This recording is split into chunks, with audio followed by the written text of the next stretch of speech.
so unacceptable. Oh my god. I actually can't believe I say that. That song hasn't aged well, but I do sort of love it still. Before I begin, we're going to do a consent check. Yeah? You shouldn't wait that long to woo consent. I'm just going to say that right now. So, you, both you. Alright? Can I aggressively flirt with you throughout this because you have put yourselves in a prime position? Is that enthusiastic, yes? Sure, yeah. You heard it, okay. Fantastic. Okay, that'll come back later. We'll work our way up to it. So, I'm from London. Wonder where you might be from. And yeah, I've been in Australia for a year and a bit. And yeah, it's good. Loving it. But you know what I really love? Legalised marijuana. Medical cannabis. Yeah, because in London, and I feel like you're going to relate to this, it's just some 13-year-old on a scooter with some twigs wrapped up in cling film. And it's not good. And here, it's like, you know, this paradise. It's also, I mean, it's legal for one thing, that's fantastic, but it's also good and like affordable, it's amazing. But my favourite part is the people that you talk to on the phone, okay? Because they're so, I mean, they're just bad at their job, honestly. I'm with something called Easy Kind. Love it. There's another one called Leafed Out, I believe. The names are fantastic. But yeah, I'll be like on the phone to these guys and they're so sweet. I don't want to make fun of them, but you're just sort of like, you know, you're talking and then they're just like, oh, you know, oh, true, yeah, fucking oath. And you're like, okay, well, I asked you, how are you? Lovely chat, but we haven't got anywhere. But yeah, no, their job seems kind of ideal. Pretty fucking easy, pretty nice. You can just be zooted. Stand out your gourd all day on that naughty kale. Yeah? I'm trying to get naughty kale going, so yeah, if you could just sort of, copyright me when you tell other people that. But yeah, I just was like, wow, this seems like the best job ever. Are you hiring? Okay, I'm really glad you responded that way. That's going to inform some stuff. I'm going to turn to these people. I'm a lesbian. Hi, nice to meet you. Yeah.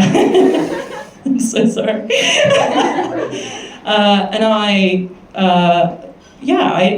But I'm not a gold star gay. Do we know what a gold star gay is? Yeah.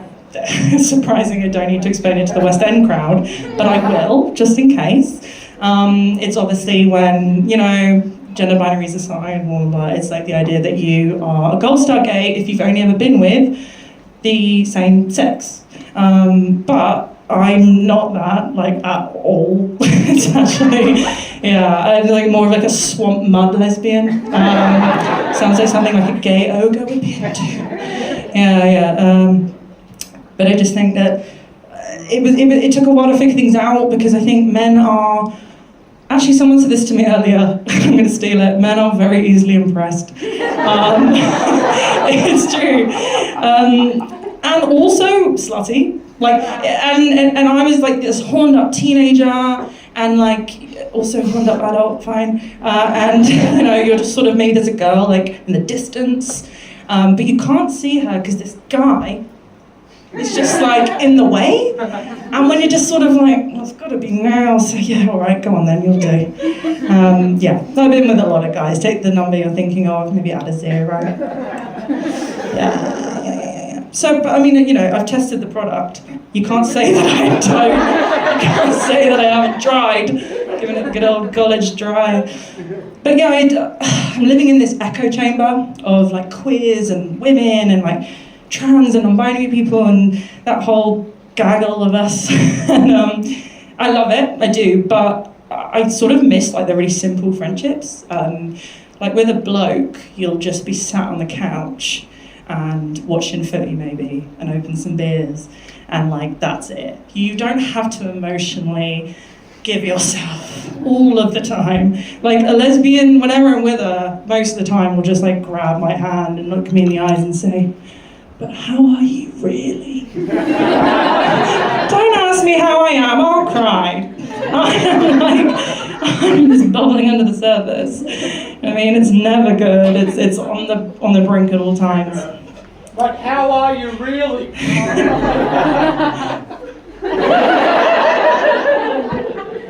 That was the same person who said, "Smack my bitch up." What do you do about it? Yeah, all right. That's enough out of you. Your ally statuses. But yeah, I've been in this echo chamber, and I do love it. It's great. Love you all. But I'm living in this house like that's also full of lesbians. Well, actually, they are 3 straight femme bisexual women, and it's just like a really shit Charlie's Angels. It's like that's Lucy Liu, they're Cameron Diaz, and I'm that guy, Oscar or something, that bloke. What's his name? Bosley. There we go. Sorry. No, you can say whatever you want, honey. You're just like, I was like having cheerleaders next to me, I fucking love it. And it's good, but I think we're like the only group of people who consistently won't know if a date's happening. It's like, I'm just face deep in pussy, like, oh yeah, I think this was a date. Actually, might have been. It's like, oh, she wants to meet my mom, but like, is it as friends? Or like, what? But yeah, I'm just gonna finish with something. So I just came back from Melbourne. Definitely. So they sent me on this like Make-A-Wish program. They were like, Queensland people can do anything you can do. Like, smug fucks. Fuck them. And yeah, so I was on the tram, and these 2 old mates got on, and they had the little this, you know, like for a military uniform, like the gay little French. Yeah. And everyone's like, yes.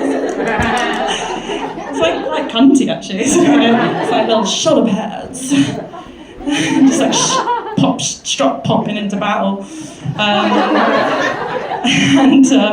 Yeah, but so we got talking because like the guy had Croydon written on it. I'm a South London person over here, so I know what that is. For those of you that exclusively know London via Top Boy and Stormzy, you'll also be familiar. It's where I went to school. It's not. I love it, but it's.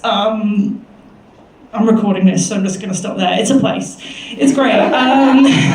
But like to see someone in Australia have it referenced is like, oh, whoa, you know, that's a home thing. So I was like, Croydon, England or Croydon, Australia? And he was like, Croydon, Australia. And I was like, okay, say less, never mind. But we got talking anyway. And these guys are really cool. Like, and I think, you know, I sort of fancy myself one of those people that's like, I'm going to talk to the old person. I'm gonna converse with the elderly because I'm a really good human being. And they were really sweet, they were really cool. We were being like, yeah, genocide's bad.